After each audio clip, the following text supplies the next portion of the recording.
everyone. We're here with Latino Bruin, Carlo Valdes.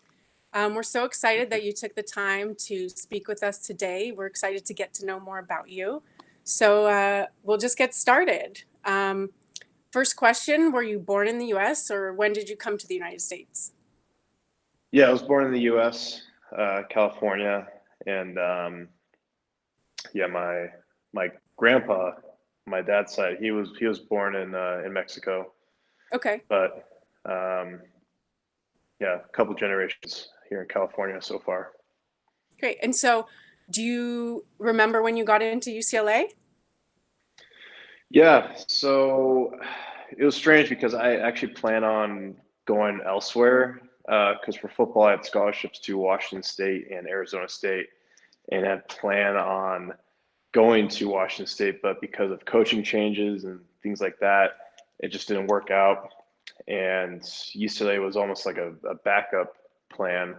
Um, that was Rick Newhouse's first year as coach too. So we had already been talking about it, and he's just like, "Hey, you can come out, be walk on in the summertime, and we'll get you in." So that was my journey in. I went through like the same application process too, just in case, you never know. And everything checked out, and I So was at UCLA, did you enter as a freshman or a let's see, transfer? freshman. Okay. Yeah. So I got in around, let's see, like August, early August, before the start of the semester or the quarter, I should say. So you were already doing bobsledding before you went to UCLA. It wasn't something you found. No, no, I was still a football and track athlete, and that was my plan the whole time at UCLA was, mainly football, and then ended up doing track for the rest of my time there after my first year of football, and then bobsled didn't come until after graduation. Um, it was How did you hinted, find that? yeah. So my coach on the track team, Mike Maynard at the time, he's the one that told me I should try out when I was done. And this was after like during my third year, uh, because I had other teammates who were 2 years ahead of me. They're in their fifth season on the track team, and they're just like, hey, or Maynard was like, hey, you should go try out because hey, it's one, you need to be strong, you need to be fast. That's it. And he thought they would be good, and then they ended up making the team. And then he came back and was like, hey, if those guys can make the team, then you can make the team. So once I graduated, I decided to go out. I wasn't 100% sure if I wanted to do it or not, but I just said, you know what, let's try it out and see what happens. So Well, I'm glad I did. it turned out amazing. What Yeah, what events did you do in track and what position did you play in football? yeah. So football, I came into UCLA as a receiver, and then for track, I was a sprinter my whole life. So what ended up happening is I just did decathlon my first year, and then after that, I just ended up throwing javelin just because I had a throwing background and a sprint background. So kind of, both my coaches, Art Venegas and Mike Maynard, thought I would be a good javelin thrower because of that. So stuck with that the rest of my time there. And was your family like, did they understand your athletic aspirations or did you have a lot of support? Yeah, yeah, yeah. My dad's been highly involved with my development, if you want to call it that, and he's been with me every step of the way. As a kid through high school, and then it got to the point where it's like, all right, it was a little too much, and told him just to stay back a little bit in college. But then after the fact, once I graduated and said, hey, I want to try out bobsled, my mom and my dad gave me full support and said, hey, like this is the only time you can do it.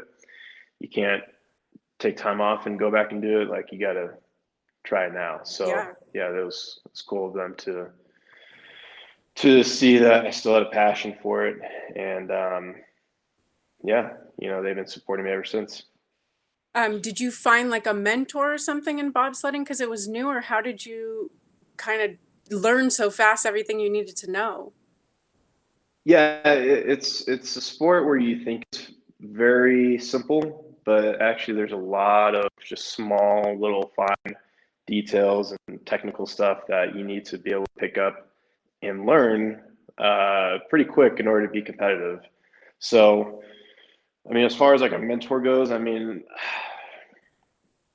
we had teammates who were veterans, Olympic athletes, Olympic medalists, who I kind of latched onto to be able to learn quickly Hmm. and just to get that edge quicker than others coming in. So, I had help of guys like Justin Olson, Steve Holcomb, Steve Messler, Steve Langton, those guys, and other guys too on the team who helped as well. But those were like the main like Olympic medalists that went out of their way to help me in my development. So um, yeah, now I'm still here 7 years later, so it's crazy.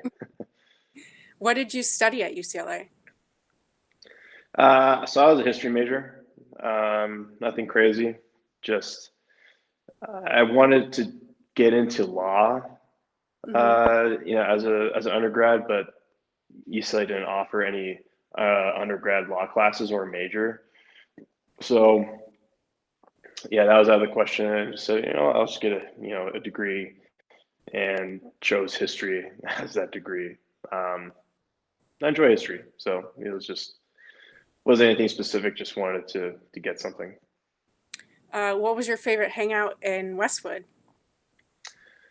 Let's see. Well, during my time there, I mean, Maloney's was still a thing. I spent a lot of Um, yeah, so there was that, and then Bruco was still there. yeah, Karaoke night. they had apple cider. Oh, okay. And then people are so big on Didi Reese, but honestly, I used to work I was at, I gonna don't know ask if you what's your remember. cookie combo? Well, I mean, just I'm a chocolate macadamia nut kind of guy. So, but I worked at Saco Subs right next door before it Yes. became that Fab Hot Dogs place. Hmm. So I worked there, and I got free cookies every weekend because I knew the guys. So they give me a You were free like, dozen, and it was too bad many news. So cookies. I'm just like, yeah. So um, yeah, I was more of a nightlife guy, than anything. Probably like everyone else. Yeah. Yes. So how has the pandemic kind of changed your Olympic journey and your training and all that? It's definitely different. Um, luckily I have access to my gyms back home when I was working, and I just go to a couple gyms, like my gym I go to in Tustin, and then one of my buddy's home gyms in Costa Mesa. So I was lucky to have those while like other gyms or most gyms were shut down. And then coming into the season, it's very, very different because the USOPC has their own protocol Uh, for handling, COVID and everything else. So, so it was even got even more difficult because they were a little more strict yeah. on, okay, who's allowed in the weight room, what times of the day can we go out and train outside and inside. Um, and usually I just like free reign and go into the weight room or outside almost every day. I mean, not going Yeah. crazy, but doing enough. But now I had to condense everything into the time that was given to us, like everyone else, and just had to make it work. So Is it harder to like definitely, connect with your team? uh, no, it's just a little more difficult to get everything you want to get in. So you have to adjust the training and the workouts and just become more efficient, which is fine. We're an anaerobic sport anyway, so it's just speed and power. We don't need long times in training because we're not distance athletes, we're not cardio athletes. So um, we're able to make it work, but definitely different, especially like with sliding schedules at the track. It's just very different this year, but everyone had to deal with it. And I don't remember what's in the news. The latest, are the Olympics happening, or you wouldn't know until? Yeah, they're happening. They're going to move forward, especially with the Winter Games in Beijing next year. That's good Um, news. yeah, and then Tokyo has always been like the one that's a toss up, but I mean, from what we've been hearing, that's going to happen this summer. Um, as far as limitations on fans and stuff like that, I have no idea what that's going to look like. Yeah, Um, I mean, I hope they let people come and watch because that's what it's all about. I mean, you train 4 years or all your whole life for getting up to the highest stage, and if there's no fans there, that kind of takes away from the moment. the energy. Uh, yeah, I draw on that energy. So when there's no one there, it's kind of a downer for me, not to Yeah, like find it elsewhere. But um, yeah, they plan on moving forward with both Olympics, and yeah, I guess we'll see what happens as far as attendance goes. awesome. Well, I know you're really busy, but we have one more question, which is what comes next? Like, what after the Olympics and stuff? What are you looking forward to? What do you plan for your life? So I've been working for the past over 2 years. Okay. Um, so after 2018 Pyeongchang, like I knew that I wanted to take time off and keep the door open to come back here. But in the meantime, I had to find a career. So I didn't know what I wanted to do at the time, but just randomly someone reached out and thought I'd be good as a financial advisor. And what ended up happening was I ended up working for Northwestern Mutual for Oh, almost 2 years. So I gained that experience, trained there, and worked there. are they Um, supportive of your Olympic aspirations? so I'm not there anymore. I'm Okay. not there anymore. Now I'm more of an independent agent. Mm-hmm. So I'm in the financial planning sector, if you want to call it that. So kind of jack of all trades with insurance, investments, um, debt management, things like that, retirement. Um, nothing on stocks, Bitcoin. That's very volatile stuff right now. But Yeah. just more safer planning. Yeah. Well, no, it's And important. Financial education is so important, and I feel like we need more of it, definitely. yeah, financial wellness, financial education. That's my main goal whenever I sit down with someone. And if something happens from there, great. If not, it's all a timing thing anyway. So that's what I do now, part time because I'm 1099, so I can choose my Mm, hours. I'm my own boss. that's Um, great. yeah, it's really cool, and I use World Financial Group's platform, and I'm able to have free reign of how I work and when I work and the people I choose to meet with. So it's cool. It's really cool. And then being in the industry for 3 years has helped. Um, I wouldn't be where I'm at today if I didn't have all the help with mentors back then. So it's nice. I enjoy what I do. I enjoy helping people, and that's all. That's all it really is. Just helping people Well, understand where they're at and where they want to be. yeah. Well, we appreciate you speaking with us. And I lied because I've asked you more than one more question. But one last question is, what do you think that Oola could do to help support Latino athletes at UCLA? Like, how can we make their journey better, because they have a lot to focus on, not only school but like this, elite training. Yeah, I mean it's something that a lot of people look into. So I mean the only way that they can figure something out is if the athletes start working with those organizations, not just EULA, but I mean elsewhere too. Yeah, Um, so I mean it just starts with the communication, and then from there it's just like, okay, what does an athlete need? Um, the only way they can find out is if they ask questions. So yeah, I mean, really, I'm not the kind of guy that asks for a lot of help.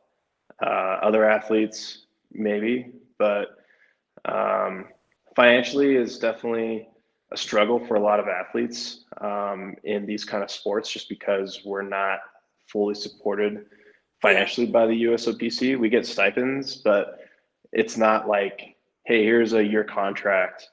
and you're going to get paid X. It's not like that. They pay for stuff as well. They pay for travel, lodging in season and stuff if you're on the national team. But most of the people that come in are working full time and trying to train at the same time to reach that level, which is crazy. And now I'm starting to understand how that works as a guy working almost full time and training full time. It's very difficult. Um, so yeah, I mean, the financial hardship is definitely something that needs to be addressed. Nothing crazy though. And then exposure as well. Exposure always helps because that's what help gains Yeah. sponsorships, Mhm. support, things like that, and just what's a good fit for that athlete. Because I get reached out to a lot saying, "Hey, you should be ambassador for this, ambassador for that," but I'm just like, "Well, I don't believe in that product, so I can't do it." um, Yeah. but yeah, it's just it's just sitting down and having a good conversation with between the organization and the athlete, and just trying to figure it out. You know, that's all it really is. There's no cookie cutter plan. It's just all has to be individualized, I believe. All right. Well, we definitely appreciate that, info, and we'll try and figure out how we can reach out to the athletes and have those conversations and figure out what, support each of them needs because their sports are different. Yeah, yeah, and it was cool getting that kind of exposure leading up to the Olympics too in 2018, because I worked with a publicist um, to get that exposure, and it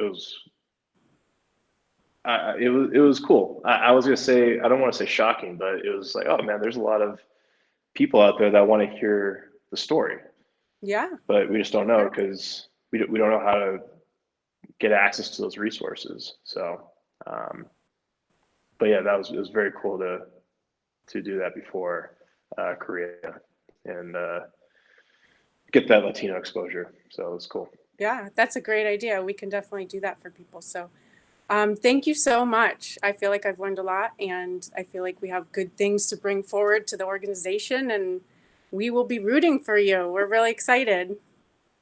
Yeah, thank you so much. And yeah, I work, or you might know Teresa and Brandy with the Alumni Association. So Yeah. they follow the journey as well. So Yay. yeah, Well, they'll keep us keep everyone in the updated if loop. there are any updates for sure.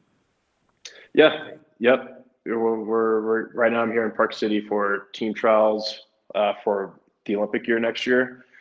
Um, so big races coming up next week and in March, Woo. and then just off-season training in the summertime. So yeah, Great. Well, we'll be watching. Congratulations. awesome. Yeah, thank you so much, and thank you for having me. All right. Bye.